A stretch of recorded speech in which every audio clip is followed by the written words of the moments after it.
RCF.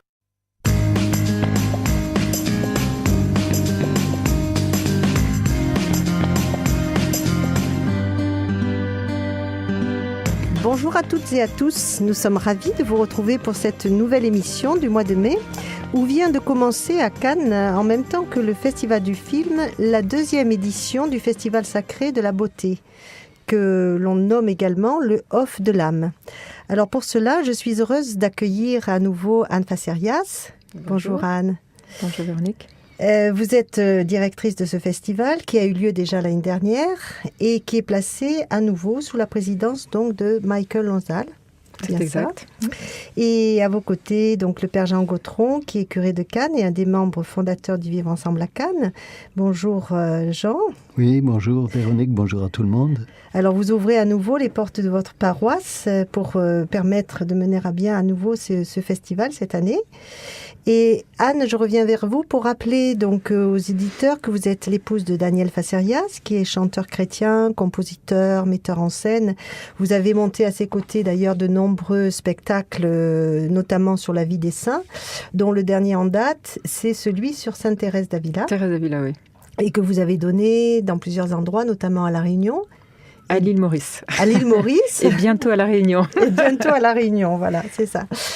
Et donc et bientôt à Cannes. Et bientôt à Cannes, puisque ce sera effectivement en dernière partie de ce Festival sacré de la beauté. Ce Festival sacré de la beauté, il s'inscrit aussi dans ce qu'on appelle le mouvement de la diaconie de la beauté que vous avez fondé avec votre mari Daniel, aux côtés aussi de Monseigneur Ray et plus récemment de Monseigneur Le Gall aussi, qui a rejoint ce mouvement il y a quelque temps. Alors, rappelez-nous, Anne, qu'est-ce que c'est que cette diaconie de la beauté ? En fait, l'idée de la diaconie de la beauté est née au moment du synode de la nouvelle évangélisation qui se tenait à Rome il y a 3 ans. Et nous répondons à la proposition 20 que Benoît XVI a récapitulée dans ses 58 propositions et qui concerne le chemin de la beauté. Retrouver le chemin de la beauté à la suite de la beauté suprême qui est notre créateur. Et donc c'est en quelque sorte un service pour les artistes, redonner un petit peu, rendre les artistes à la beauté et la beauté aux artistes, rendre les artistes à l'Église et l'Église aux artistes. Et je crois que nos sociétés aujourd'hui souffrent d'un vide de beauté et donc un manque de sens, un manque de spiritualité.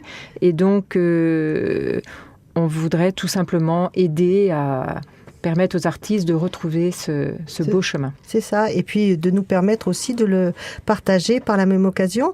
Alors je crois qu'il y a 2 axes principaux sur ce festival sacré de la beauté. À la fois, il va y avoir des spectacles donc à Notre-Dame, et puis quelque chose aussi de particulier pour les artistes. C'est ça. En fait, il y a 2 pôles. Donc les soirées ouvertes au public qui auront lieu chaque soir à l'église Notre-Dame de Bon Voyage entre le 14 et le 23 mai. Avec une soirée même au Temple cette année. On ouvre nos portes. C'est ça. Et ces soirées donc sont entrée libre participation, ouvertes à tous, bien sûr aux festivaliers, mais aussi à tous les habitants de la région. Donc ça, c'est le pôle, je dirais, essentiel, principal, qui attire du monde. Et puis, en parallèle à ces soirées à Cannes, nous avons une session d'artistes sur inscription, sur réservation. Sur l'île de Lérins, sur l'île Saint-Honoré. Voilà, c'est ça, à l'abbaye de Lérins. Cette année, le thème sera l'artiste et la voix. Voix, V-O-I-X. L'année dernière, c'était l'artiste et l'image. Et donc, nous aurons différents intervenants et différents invités d'honneur. Bien sûr, Michael Lonsdal, qui sera qui reste avec nous toute la semaine et notre principal invité, mais également Marie-Christine Barrault, Brigitte Fossé, Catherine Salvia, Michel Plasson et bien d'autres artistes. Non, ça va être un temps très fort. Alors Jean, vous avez accueilli pour la 2e fois ce festival sacré de la beauté. Et pouvez-vous nous dire pourquoi vous avez décidé d'ouvrir votre paroisse à ce festival ? Parce que l'Église est ouverte au festival depuis plus de 40 ans, puisqu'il y a le jury écuménique qui attribue un prix, et donc il y a déjà une double ouverture au cinéma et à l'écuménisme. Et là, avec le festival, la proposition qui a fait jour avec la diaconie de la beauté, c'est quelque chose, d'une part, qui permet d'ouvrir l'église continuellement, tous les jours, tous les soirs, et aussi la possibilité pour les artistes de s'exprimer dans un cadre sacré, justement, et au niveau interreligieux, en tout cas pour l'une ou l'autre des soirées de ce festival. C'est ça.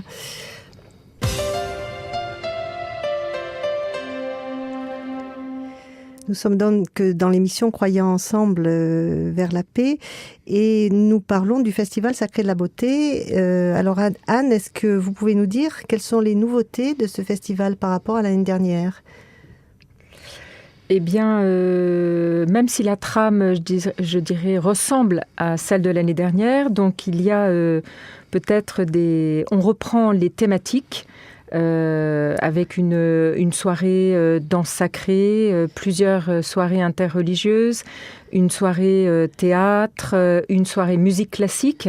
Vous aurez tout le programme sur le site que vous nous donnerez tout à l'heure. Voilà, exactement. Je crois que dans les nouveautés, il y a davantage d'invités d'honneur qui participeront donc aux soirées et à la session. Également, peut-être un lien plus étroit avec le cinéma, puisqu'on a une soirée cinéma. C'est la première soirée. C'est la première soirée le 15, oui. Voilà, où on présentera deux documentaires de 26 minutes. Et également la soirée au temple du dimanche soir qui présentera une soirée L'art est invention autour de Michael Lonsdale. Oui. Tous ces documentaires sont coproduits par le CFRT, le Jour du Seigneur. C'est ça. Cette soirée, ce sera également autour des moines de Tibérine, la soirée du 17. Alors oui, la soirée du 17 tournera autour des hommes et des dieux, des moines de Tibérine, avec des intervenants des juifs, des chrétiens, des musulmans, des artistes. Voilà, donc ça c'est une première soirée interreligieuse. Il va y en avoir d'autres certainement. Alors il y a également la soirée du lundi soir, qui est Sœur Emmanuelle, Confession d'une religieuse, une pièce de théâtre, un solo théâtral très beau qui tourne à Paris depuis très longtemps et interprété par Françoise Turiès. Et évidemment, Sœur Emmanuelle, ayant vécu au Caire, a été tout le temps témoin de recherche d'unité. Notamment avec les musulmans. Exactement, et entre les musulmans et les chrétiens. Elle avait une volonté particulière, effectivement, de s'ouvrir aux musulmans. Voilà, absolument. Et puis la troisième soirée, peut-être autour de la danse sacrée, qui rejoindra donc différentes religions. Voilà. Et peut-être aussi un danseur hindou qui sera là. Oui, Raghunath Manet. Que nous avions déjà invité l'année dernière. Ça avait été une très belle soirée d'ailleurs. Exactement, tout à fait, vous avez raison.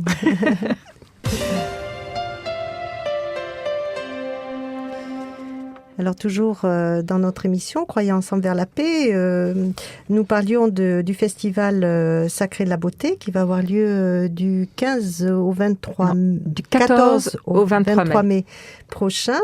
Et donc finalement, en quoi vous parliez tout à l'heure, donc de la beauté comme étant une ouverture vers finalement le divin et à travers l'art notamment.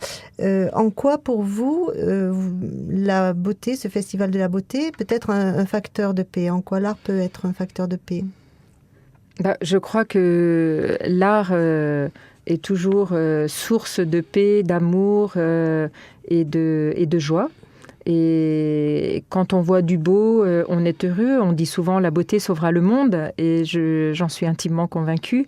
Et si on est capable d'apporter du beau, forcément, on va être capable de véhiculer de la paix. La paix. Donc, je ne sais pas ce que pense le père. Oui, je pense que l'art, c'est un peu comme la religion, c'est un aspect gratuit. Et entrer dans la gratuité, c'est cesser d'être en concurrence les uns avec les autres, c'est cesser d'être en compétition, et c'est se mettre disponible le cœur. Alors, je crois que la beauté est un des chemins vers Dieu, et c'est même une des figures de Dieu, d'une certaine façon. Mais la beauté travaille le cœur de l'homme et nous invite quand même et nous rend disponibles à quelque chose qui dépasse l'homme. Et c'est bien, je pense que les gens qui sont au Festival du film ont besoin aussi de souffler. C'est pour ça qu'on parle du off de l'âme à propos de ce festival. Et cette année, il y a une nouveauté, c'est qu'on a décidé, on s'est organisé de telle sorte qu'il tous les jours, de 12h jusqu'à 22h30, 23h, il y aura un prêtre présent qui sera à la disposition des gens qui voudraient éventuellement parler. Et avoir un lieu d'écoute. Voilà, un lieu d'écoute. Justement, ne pas être emprisonné dans un emploi du temps. On sait bien ce que sont les festivaliers qui sont emprisonnés dans un emploi du temps très compact. C'est vrai. Et aussi, c'est un langage, finalement, la musique, la danse, l'art, la peinture. Universel, qui dépasse tout à fait les frontières. Et à propos de ça, est-ce que, Anne, vous auriez une expérience particulière qui vous a marqué dans l'expérience de ce festival ou des autres, puisque vous avez monté beaucoup, organisé beaucoup de festivals aussi? Ce que j'ai beaucoup aimé l'année dernière, c'est cette spontanéité et cette gratuité, comme disait le Père, le don de soi en fait, et espérant que la grâce de l'Esprit Saint puisse passer auprès de chacun de nous. Et il y a plusieurs choses que j'ai beaucoup aimé, mais une peut-être particulière, c'est cette rencontre avec un acteur américain qui est rentré un soir par hasard dans l'église au moment où se terminait une soirée et avec qui on a créé vraiment un véritable lien d'amitié. Et l'année dernière, donc ça a été finalement la première rencontre. Il avait rencontré Michael Lonsdale. Il a rencontré Michael Lonsdale, à qui il a proposé un rôle dans un film. Et cette année, donc, il reviendra comme intervenant dans la soirée interreligieuse avec Martin Luther King. Et j'ai aimé ce moment. J'ai aimé aussi un autre moment, la rencontre du plus pauvre, qu'on a fait monter sur la scène, qui a été mis en majesté. Et voilà, c'est aussi ça, le Festival de la beauté. C'est ça, c'était un soir, effectivement, de musique sacrée. Tout à fait. Oui, là, on l'a amené au premier rang, finalement. Au devant de la scène. C'était extraordinaire. Et Jean, est-ce que vous auriez un moment ou plusieurs moments comme ça qui vous a marqué lors du dernier festival? Si j'avais été interrogé en premier, j'aurais parlé de ce moment au cours de la soirée sur la musique sacrée. Mais où on a fait honorer quelqu'un qui venait, objectivement, il aurait pu nous déranger. Au lieu de nous déranger, il nous a comblé, oui. Et on pensait d'ailleurs, en le voyant s'avancer au premier rang alors qu'il arrivait titubant, ivrogne, faisant un peu de bruit, et que cette chanteuse est venue d'ailleurs, a descendu les marches, est venue le chercher. On aurait cru Quasimodo dans Notre-Dame de Paris. Exactement, c'est tout à fait ça. Voilà, donc est-ce qu'il y a quelque chose que vous auriez aimé rajouter? Une phrase peut-être? Nous vous attendons nombreux pour cette nouvelle édition. Voilà, et bien écoutez, en tout cas, un grand merci à vous d'avoir participé à cette émission. Je rappelle les 3 soirées peut-être interreligieuses qui seront données dans le cadre du Festival de la Beauté. Donc le dimanche 17 mai à Notre-Dame de Beau Voyage, soirée des hommes et des dieux avec Michael Lonsdale, l'ensemble vocal hébraïque Renanim et un chanteur soufi, Henry Skinani, qui est joueur de oud et accompagné d'un percussionniste et d'une chanteuse marocaine, Dia. Le lundi 18 mai, Sœur Emmanuel, on en a parlé tout à l'heure, confession d'une religieuse. Et le vendredi 22 mai, un spectacle de danse sacrée. Alors venez nombreux nous rejoindre, peut-être une adresse mail où on peut avoir des renseignements. Anne? Alors oui, la diaconie de la beauté, tout attaché, @gmail.com ou le site www.festivalsacrédelabeauté.com. À très bientôt et nous vous attendons tous à ce festival, bien sûr. À vendredi prochain. Bonne semaine. Au revoir. Merci à vous.